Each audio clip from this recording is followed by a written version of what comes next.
Hey, it's Doug from Rise Above Performance Training. It's a beautiful day here in March and just finished my track workout. Sorry for you East Coast people if you're jealous. The weather's great, had to get out. If anybody's interested, we just ran 10 100s, walk to the 50, then walk in, and I did 5 push-ups in between for 10 rounds, no rest. Good tempo runs. You want to run maybe 65 to 75% of your speed, so don't go crazy. It'll definitely get your heart rate going. So I had an email question from a watcher, I should say, and maybe a listener, about ankle. So I did an ankle video a while ago, and he or she wanted to see more ankle stuff, and ankles are very important. I figured it'd be a good time to talk a little bit more about it, so thank you for the suggestion.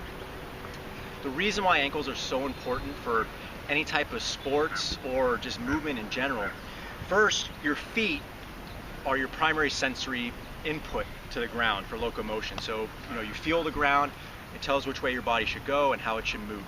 The second thing, the ankle as an articulating point is going to be the primary joint that moves first and then moves up the body. So what that means is, if we pan down to my foot, it's nice and white, I got a nice little sock tan here. My ankle is going to be the first thing I move when I go to move. So whether I run, whether I sprint, whether I step up some stairs. So I'm going to move my ankle. Now, if my ankle's locked up, it's going to stop at a certain point and it's going to move upward to the next joint, which is going to be my knee. So then my knee has to move.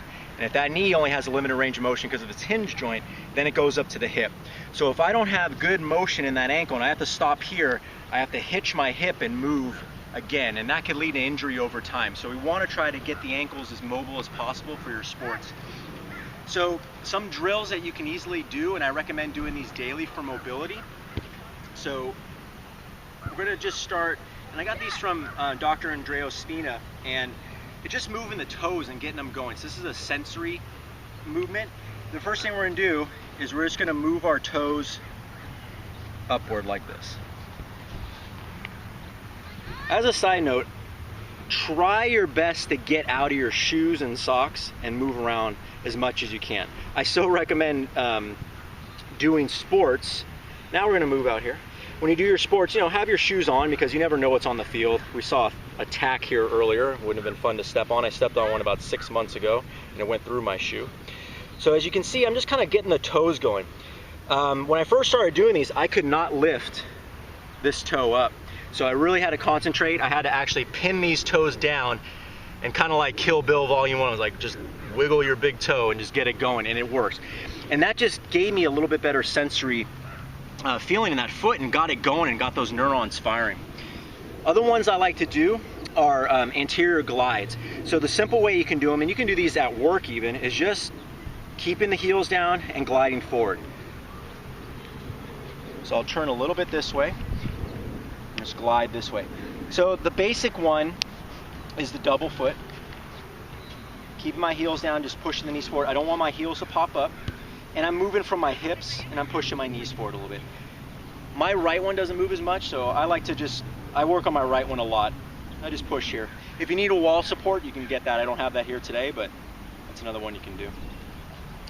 Other ones I like for mobility is just moving in any direction you want. There's no real right or wrong. So moving the foot this way, kind of simulating an ankle sprain, is good because when you get into that position in a sport, and say you run and you roll your ankle, if you trained your ankle in this manner, the injury rate is highly depleted by just rolling in and out. You can stand on here if you want to pick your foot up and stand. You can add a little bit of resistance. You can also do it the other way, rolling in here. Other one I like, you're going to put this in plantar flexion, get all the toes down, and I'm going to shift again moving forward. So this is also going to stretch out the tibialis anterior. That's the front of the shin muscle. You'll feel it. And I'm just pulling in. I'm trying to keep my big toe down. I'm trying to pull that big toe forward and just stretching out that way. Bottom of my foot, this one's pretty flat, so it likes to cramp. So this one I found to be pretty useful here. One I just learned from the On It Academy Level 1 certification is a rotational, kind of spiral rotation from John Wolf. This one's awesome. So you're gonna get in that plantar flexion, and I'm still practicing the movement. And then what you're gonna do is you're gonna roll So I'm getting a little bit of hip and knee rotation in here, but I'm gonna roll my ankle. So again, I'm just kind of getting that rotating. I'll be up high on the toe, rotating in. I'm going slow so I can feel the movement. Going fast, you're not gonna feel it.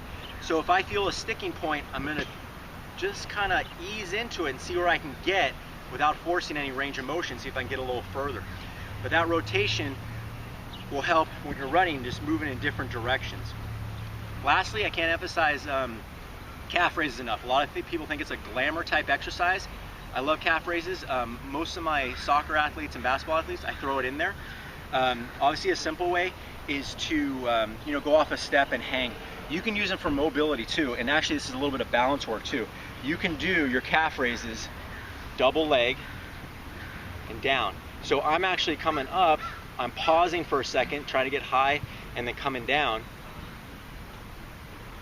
and trying to hold that balance there for a second.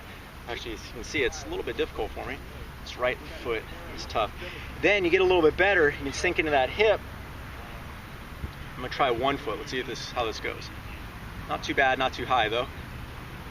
A little better. I'm gripping the ground with my foot and then dropping down. So those are some of the ones I like to do.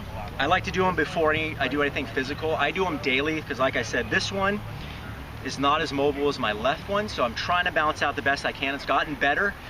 Because of this, my running has gotten better, my squats have gotten better, and I have less cramping and pain in this foot. So when this one was immobile, I would get a little bit of knee soreness, I would get a little bit of kind of dull low back soreness too, because it was just, I was doing that hitching thing where this would move a certain amount and then I'd have to compensate with the other joints. So give those a shot, let me know what you think, and if you have any other questions on videos, shoot them my way.